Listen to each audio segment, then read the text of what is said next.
எப்படி திருட்டுத்தனமாக ஒழிச்சிருக்கான்னு பாருங்கள். எதுக்கு தெரியுமா? காலையிலேருந்தே இந்த ரோப் அதாவது பெல்ட்டு பாருங்கள் ஓடுறத. பாருங்கள் எப்படி இந்த ராத்திரி என்ன ஓட விடுற பாருங்கள். அங்கே பாருங்கள். எதுக்கு தெரியுமா?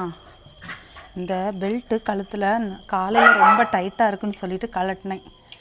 திருப்பி அதை கழுத்தில் போட முடியலைங்க. எடுத்துகிட்டு வந்தாலே ஓட விடுறா பாருங்கள். இங்கே வந்துட்டா.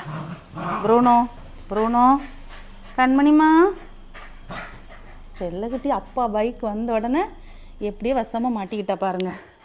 அவங்க அப்பா கார் வந்துருச்சு, வசமாக மாட்டிக்கிட்டா. எப்படியாவது போட்டுடுறேன் சரியா? அப்படியே போட்டுட்டேங்க.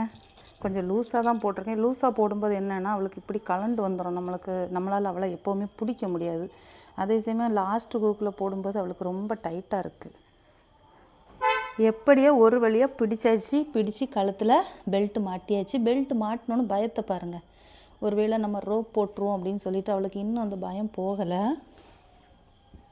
பாருங்கள், அவங்க அப்பா கார் சவுண்டு கேட்டு எவ்வளோ சைலண்ட்டாக படுத்திருக்கா. இல்லைன்னா எப்படி டான்ஸ் ஆடுவா. பயந்து போய் படுத்திருக்கா பாருங்கள். கண்மணி உன்னை கட்டி வைக்கலடா, பெல்ட் மட்டும் தான் போட்டிருக்கேன். எழுந்திரிச்சு வாங்க, இங்கே வாங்க கண்மணி, எழுந்திரிச்சு வாங்க.